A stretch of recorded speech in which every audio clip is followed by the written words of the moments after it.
श्रद्धेय मंच, सभी संत एवं ऋषिगण,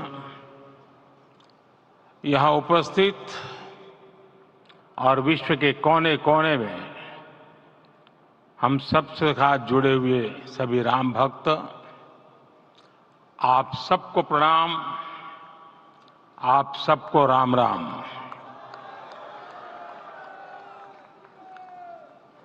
आज हमारे राम आ गए हैं।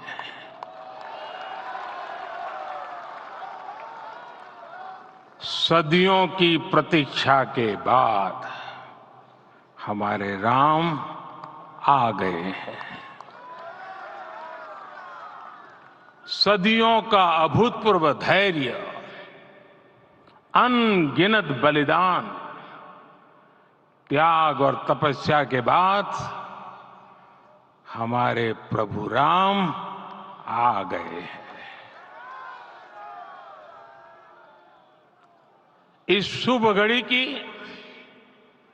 आप सभी को, समस्त देशवासियों को बहुत बहुत बधाई। मैं अभी गर्भगृह में ईश्वरीय चेतना का साक्षी बनकर आपके सामने उपस्थित हुआ हूं। कितना कुछ कहने को है, लेकिन कंठ अवरुद्ध है।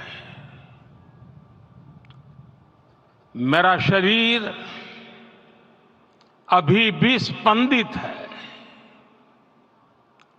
चित्त अभी भी उस पल में लीन है।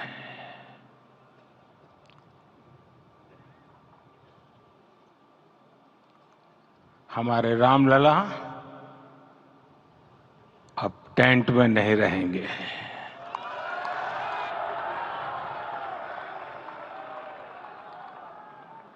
हमारे रामलला अब इस दिव्य मंदिर में रहेंगे।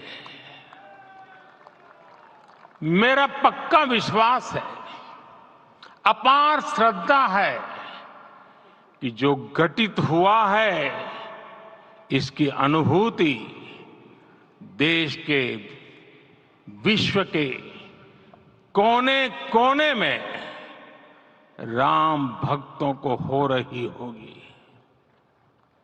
ये क्षण अलौकिक है, ये पल पवित्रतम है।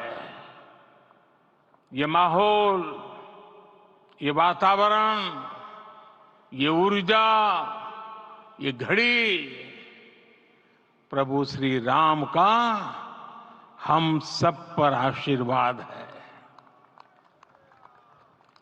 22 जनवरी 2024 का ये सूरज एक अद्भुत आभा लेकर आया है। 22 जनवरी 2024 ये कैलेंडर पर लिखी एक तारीख नहीं, ये एक नए काल चक्र का उद्गम है।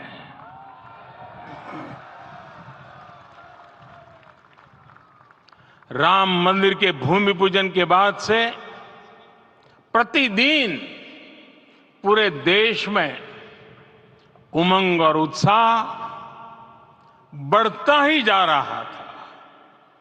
निर्माण कार्य देख देशवासियों में हर दिन एक नया विश्वास पैदा हो रहा था। आज हमें सदियों के उस धैर्य की धरोहर मिली है। आज हमें श्री राम का मंदिर मिला है। गुलामी की मानसिकता को तोड़कर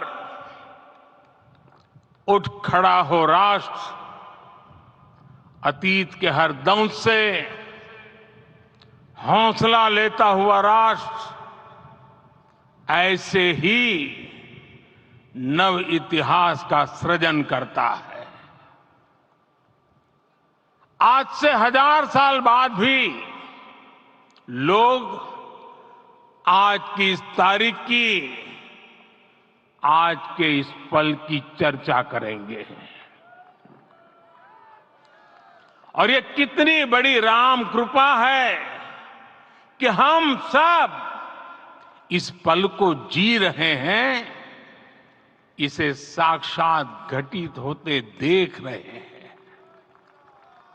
आज दिन दिशाएं, दिग दिगंत सब दिव्यता से परिपूर्ण है। ये समय सामान्य समय नहीं है।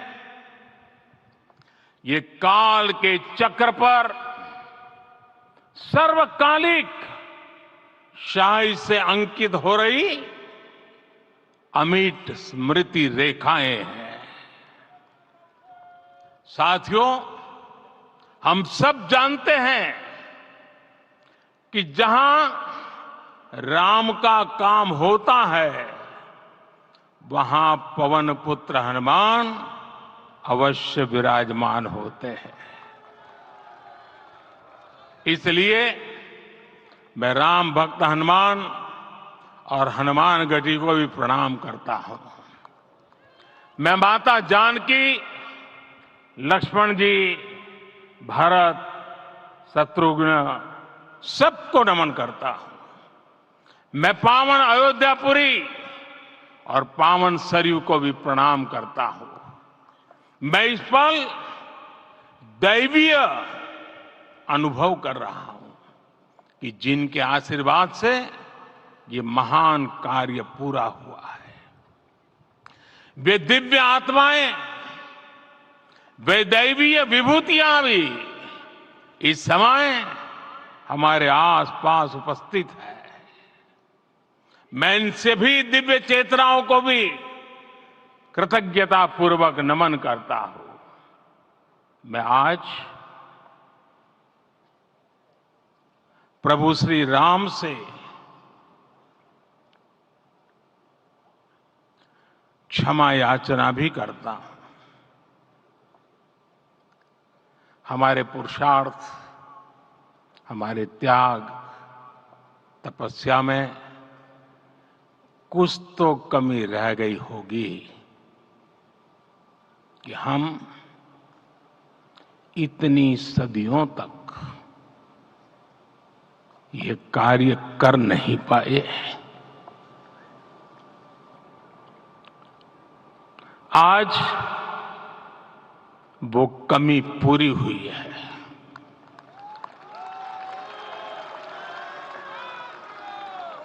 मुझे विश्वास है प्रभु राम आज हमें अवश्य क्षमा करेंगे। मेरे प्यारे देशवासियों, त्रेता में राम आगमन पर पूज्य संत तुलसीदास जी ने लिखा है, प्रभु बिलो की हर से पुरबासी,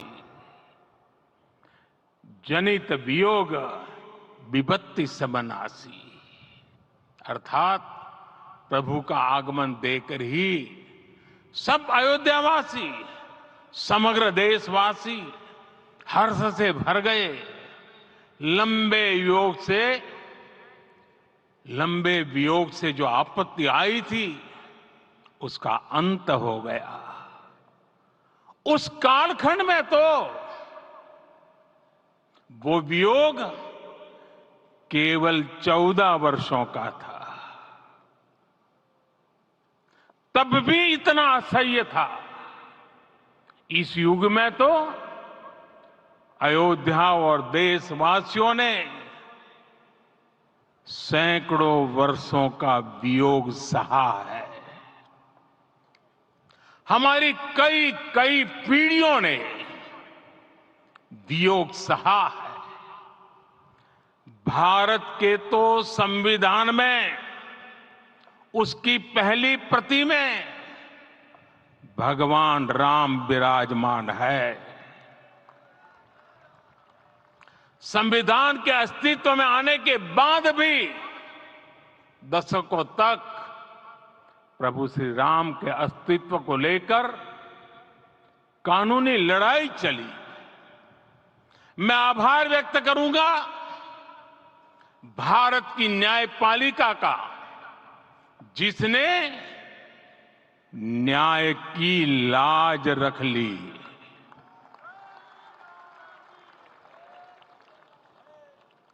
न्याय के पर्याय प्रभु राम का मंदिर भी न्यायबद्ध तरीके से ही बना। साथियों, आज गांव-गांव में एक साथ कीर्तन संकीर्तन हो रहे हैं। आज मंदिरों में उत्सव हो रहे हैं, स्वच्छता अभियान चलाए जा रहे हैं। पूरा देश आज दीपावली मना रहा है। आज शाम घर घर राम ज्योति प्रज्वलित करने की तैयारी है। कल मैं श्री राम के आशीर्वाद से धनुषकोडी में राम सेतु की गढ़ी प्रभु राम समुद्र पार करने निकले थे। वो एक पल था जिसने काल चक्र को बदला था। उस भावमय पल को महसूस करने का मेरा ये विनम्र प्रयास था। वहां पर मैंने पुष्प वंदना की। वहां मेरे भीतर एक विश्वास जगा कि जैसे उस समय काल चक्र बदला था, उसी तरह अब काल चक्र फिर बदलेगा और शुभ दिशा में बढ़ेगा। अपने 11 दिन के व्रत अनुष्ठान के दौरान मैंने उन स्थानों का चरण स्पर्श करने का प्रयास किया जहां प्रभु राम के चरण पड़े थे। चाहे वो नासिक का पंचवटी धाम हो, केरला का पवित्र त्रिपायर मंदिर हो, आंध्र प्रदेश में लेपाक्षी हो, श्रीरंगम में रंगनाथ स्वामी मंदिर हो, रामेश्वरम में श्री रामनाथ स्वामी मंदिर हो, या फिर धनुषकोडी। मेरा सौभाग्य है कि इसी पुनीत पवित्र भाव के साथ मुझे सागर से सरयू तक की यात्रा का अवसर मिला।